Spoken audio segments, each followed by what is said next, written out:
thank you so much for tuning in and clicking on this video. It's the latest on trend with your girl, Biami. Hi guys, I'm back with another reaction video. This video has been doing its round on social media, and honestly when I first saw it, I was like, sis, what are we, is that what we're doing now? Like, what is this? Is this like a movement? Is this part of a protest? Like, what is going on? Let's watch the video. FYI, if you can hear any don't worry about it, okay? Disclaimer. Y'all know you can't really plan when you get your period, and I was actually on my period at Electric Forest. And I wasn't gonna let my period stop me from wearing what I wanted to, and I don't think anybody should have that. And yes, we did some product promotion. So this is caption day 3 on my period, and as you guys heard in the end, yes, I did some product promotion, which I am guessing maybe that it was some type of product promotion, maybe like period pads or something, hence the extremism of the post. So I'm going to give her the benefit of the doubts for that, because honestly, if it wasn't for that, only because of what she said, I don't know if this was like a full promotional, but based on what she said, they did some product promotion. So this is not necessary. First of all, it's not even a debate about whether it's tampon or pad. Like, there's just certain things that I just don't feel like the world needs to know about. It's like, yes, we are looking for this freedom, this life of non-judgment, and this life of protest, and this life of movement, and you know, this is another woman movement, empowerment. You know, women should be able to do what they want. They should be able to express themselves. It's natural to our bodies to go through this. Yeah, okay, cool, whatever. Like, it's natural, but there's just certain things that we just don't need to see. There's certain things that are just sacred. Let's keep it sacred. You are on your period, wear your pad, wear some shorts, and keep it moving. You don't need to be on a beach with a big massive pad without wings, by the way. Like, hello, clearly it's not always, because always give us wings. Why do you feel like you need to be on a beach and with a massive pad and think that, oh, like, this is what we need to be doing now, like trying to encourage women to be doing something like that?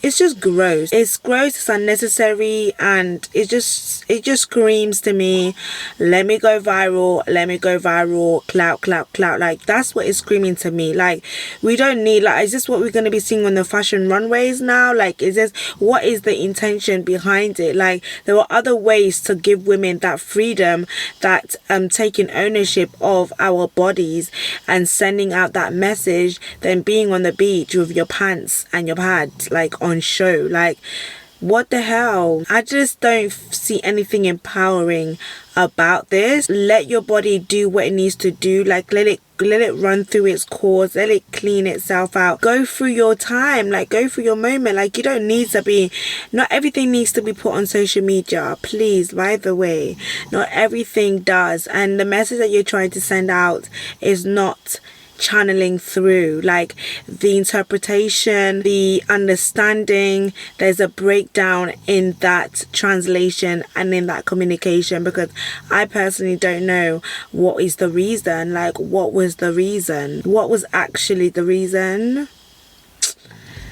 Crazy. I don't know what you guys think about that, but I personally feel like it's a no. Anyways, moving on. So recently this lady went viral because her ex-partner bought McDonald's for his only child that she has with him, and he didn't buy McDonald's for her other, I think it's 3 kids, I'm not too sure. We're gonna watch the video in a minute.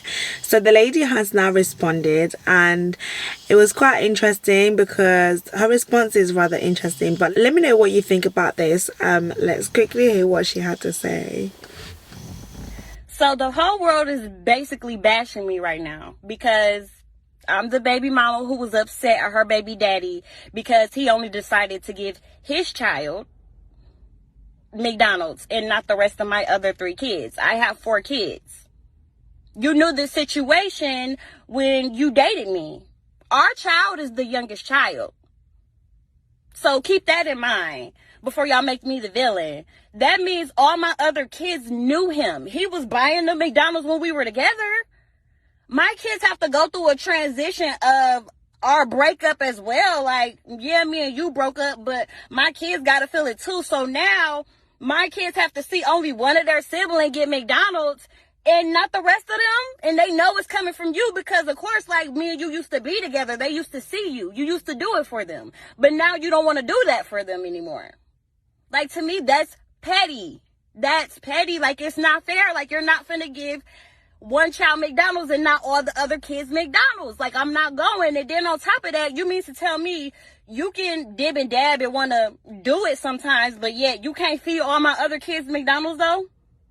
That's what you mean to tell me? Like, I'm not going for that. I'm going to stand on what I said, and I don't care what everybody else have to say about it. Y'all could judge me. Oh, well, I could be the villain, but I said what I said. Like, if you can't bring everybody McDonald's, then can't nobody have McDonald's then. Period. Said what I said. Like, if you can't bring everybody McDonald's, then can't nobody have McDonald's then. That's what you mean? Like, I'm not going for. Okay, so lady who beefed over the McDonald's with her son's father speaks out, and that's what she had to say. First of all, it took me out when she was just like, our son is the youngest or something like that, youngest of our kids. And I just thought to myself, babe, like, they're not his kids. Like, it's not our kids anymore. You just have one child with him. Now, should he bring McDonald's for all of the kids? She's upset because when they were together, he used to feed them. He used to bring McDonald's for all the kids. Now that they're separated, he's just like, they're not my kids. I've been bringing McDonald's for my son and my son only. And on top of that, she's now exposing the fact that he nibbles and dabbles, and she's not gonna have that. Well, first of all, lady, you decided also you coincide to dibble and dabble. Okay, so let's take that aside completely because that's irrelevant to the situation. Like, if you choose to be going back and forth with your child's father, then don't now, when things are not working out, you want to use that as a weapon against him. Like, let's not do that.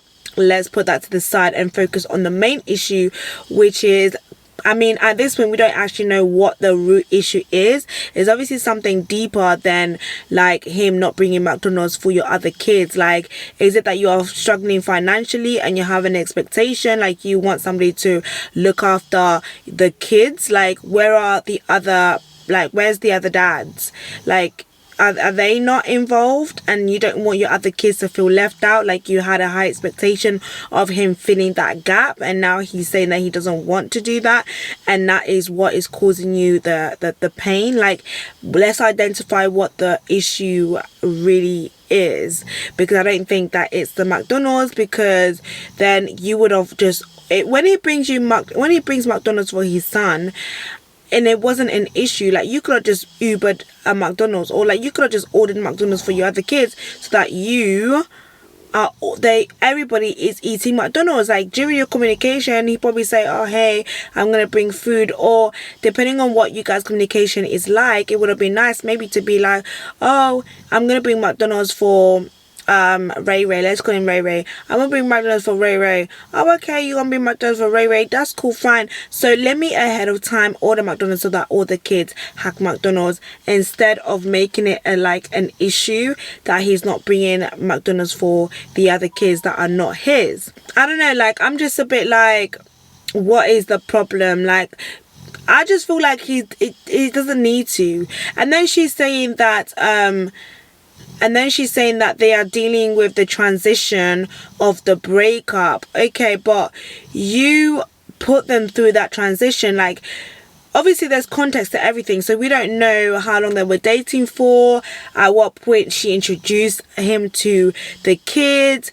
Maybe they were dating for a while for them to have a child who's old enough to eat McDonald's. So I'm going to give her the benefit of the doubt for that. I'm not going to sit here and do the maths, like, but from trying to put two and two together, I am guessing that, you know, maybe they were together for long enough So cool, like you decided to introduce him to your other kids. Okay, fair enough. But really and truly, he's not obligated, right? He's not obligated to bring your kids McDonald's, because then he has to at some point draw a line. Like he has to at some point, like if he carries on doing these acts, he has to carry it on, because they will also get used to it. So are you saying that him bringing them McDonald's is making the transition for them easier, or you sitting down with them and talking to them and explaining to them and creating a healthy environment for them is what is going to make that transition easier? Like, I just feel like it's a load of excuses. Like, you coming online and just saying, oh, he's not bringing McDonald's for them, and you're not gonna dibble and dabble and trying to put pieces together to try and create this bad narrative and this bad look on this guy. I just think it's just rubbish, to be honest. And yeah, let's cut the cap. That's what I was saying. But let me know what you guys think about that. But thank you for tuning in. I'll speak to you guys in my next video. Make sure you like, comment, share, subscribe, and all that good stuff. Bye, guys.